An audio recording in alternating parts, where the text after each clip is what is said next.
Fellas, in today's video I'll be showing you how to play the Invisible Woman in this Marvel Rivals guide. The Invisible Woman is a strategist, a stealth healer. She does seem similar to Cloak and Dagger, but this will definitely shine more in the hands of advanced players. While she should be centered around healing, she can do some amazing damage if she's played right. Now, let's get on with how to play her. But first, please be sure to like this video and subscribe to stay up to date on all things Marvel Rivals. Let me know below if there's anything you want to see next. Now, let's get into it. So starting with the base attack, this shoots a piercing orb that will go through friend or foe, healing or damaging them until reaching a maximum distance of 30 meters or hitting an object. And then it will do the same thing on the way back. This heals 46 health per hit to your allies and this hits for about 20 damage per hit on enemies. You do hold 10 charges, as you can see in the bottom left. And while the season 1 information is still new, I just want to clarify that if you do land 3 hits onto an enemy, they do not get launched up or launched back. And now, just as a general tip,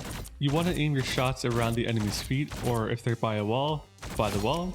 That way it hits the target and reflects back faster to make sure you do get in that double damage. Otherwise, if they are moving, you can hit that first shot, but you might not get the second one on the way back. While not as impressive as Cloak and Dagger's auto aim, there is a bit of aim assist with their base attack. And now we have one of my favorite abilities, the Force ability.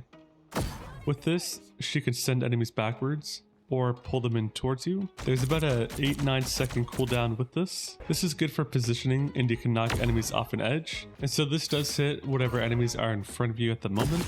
And those that will get impacted will be highlighted, as you can see there. It does do pretty decent damage at 55 damage per hit. And this really does shine for her crowd control abilities. So the range on the attack, push and pull, is about 25 or so meters. I have tried at 30, but it doesn't seem to quite reach back that far. And then the actual pull effect seems to be about 5 meters. And the push, I believe, is around 10. It's great for hitting multiple enemies at once, it's great for crowd control, and of course grouping your enemies together to get in that fast attack damage. Now, a really interesting one, and that is the Psionic vortex.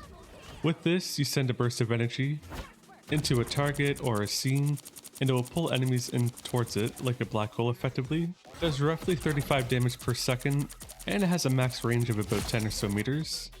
It does have a 12-second cooldown when you use this, so you can't spam it, but it's absolutely fantastic for that crowd control. Another thing that I heard very commonly was that after you use the ability, you become invisible. That is not correct. And so similar to the Force abilities, you can use this to control an area, as well as group enemies together to get in that quick damage with your base attack. It also does have a very nice melee skill, where you hit 3 times and on your 3rd hit, you will launch an enemy back. With this, you do 30 damage per punch, and then on your pushback, you do about 50, for a total of 110. The punches will reset back to your first punch after 2 seconds of inactivity, meaning you can't just hold on to that 3rd force punch. And so this attack will be situationally useful, but you can mix in your basic attack to get in some rapid damage as well. So the next thing up, we have her shield ability, which is the right click on mouse. With that, you generate a shield in front of a target that has 300 health, and then you can cancel the shield with the F key at any point that you do wish. Do be careful about letting your shield break, as there is a longer cooldown for that if it does break. So the cooldown for retrieving the shield is only about 2 seconds, but if the shield does break, it takes about 6. And this will also restore health to those that are by the shield as well, and any enemies that do go through it will get a slowdown effect. And this heals for about 60 health a second. Her next ability we do have is great for mobility and getting around. That is her double jump ability, which will instantly put her to her invisible state, granting her a bonus health as well as being invisible. The health that she regains is 25 health per second. Now her double jump isn't something that can be spammed. There is a 6-second cooldown on it. And now this brings us to her ult. Her ult is very weird to place, as you can choose an area to place it over. For allies that are in it, they heal 250 health a second, healing over time, and your allies will become undetectable. So if you're in a regular game, they'll get invisibility basically, although they can still take damage. And then for the enemies, when they are within the area, they do get a slowdown effect. As you can see there, it's not the greatest, but it is fun enough. And in total, this lasts 8 seconds. So this is great for bigger team fights, and it's great for matches like domination or holding choke points. This will also allow your snipers like Hawkeye to easily get knocks on the other team. So this lasts for 8 seconds with a total range of 20 meters. Now, Invisible Woman presently has a team up with Mr. Fantastic. I believe that this is also going to include the other Fantastic Four as time goes on. But for Mr. Fantastic, they get basically a damage buff, as well as healing over time if they're together with Invisible Woman. And Mr. Fantastic is a really useful pseudo tank, so this will be a very powerful combination, especially when the two heroes are synced up in battle. Just to cover it again, Invisible Woman does have a passive that grants healing over time when she's invisible, adding to her overall survivability. The invisibility will end if she takes damage or attacks, so her invisibility and passive healing is great for her overall survivability. You can also activate this again really fast just by double jumping, and this heals for roughly 25 health a second. Moving around keeps you invisible, but doing an attack will end it. You will also go invisible 2 seconds or so after not attacking. You can still move around and this will take effect. So this is incredibly useful for escape and getting around the enemy team, also getting into proper positioning. Now, we covered her abilities, let's see her in game. Invisible Woman thrives in a hybrid role that balances offensive and support. Her base attack ability is a key tool for both damage and healing, allowing her to poke enemies while sustaining teammates from a distance.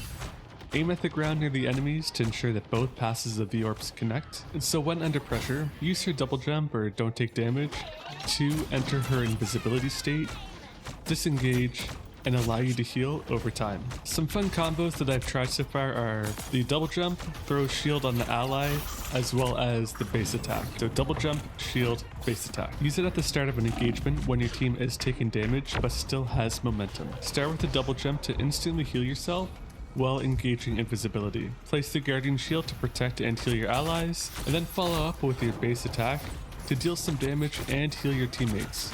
This combo sustains your team while building momentum for a fight. This will allow you to get into proper positioning as well as to get some quick healing in, which is why you should always be using your double jump when you're not actively healing or damaging a target. Another cheeky combo is to use the Psionic vortex, that black hole thing, and then use the pull effect from your force abilities, and then use your base attack. This is best used when enemies are grouped together or charging at your team. The Psionic vortex pulls enemies together and deals consistent damage. You follow up with the force effect, the pull ability, to displace them further and keep them clustered, and then you aim your base attack at the group's feet to maximize both damage and healing of your allies.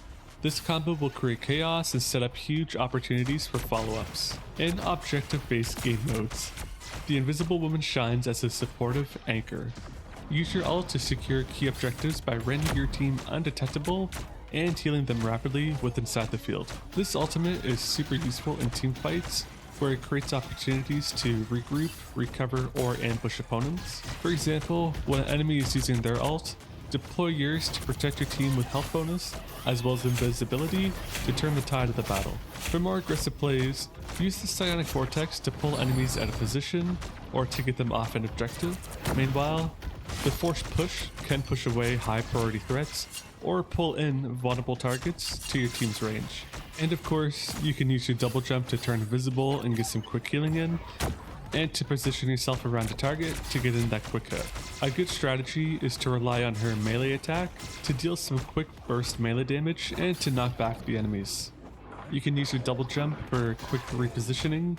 The invisibility allows for hit and run tactics, keeping you elusive and makes you unpredictable, especially in one-on-one fights. The Invisible Woman is shaping up to be one of my favorite top tier characters in Season 1. I can see her being a strong choice for both the new players as well as advanced players. She definitely does feel like more of an advanced Cloak and Dagger regarding the healing and the visibility aspects, but allows for more control. And with more Fantastic Four characters coming in the future, I think we'll see a lot more play in this season once the initial hype dies down and the new characters come in, especially with how Mr. Fantastic plays. And so that's it for this Invisible Woman guide in Marvel Rivals. If you found this video helpful or think there's something that's missing, let me know in the comments below. And hey, hit that like button if you're still watching, subscribe for more videos like this if you haven't already, and stay tuned for the next one.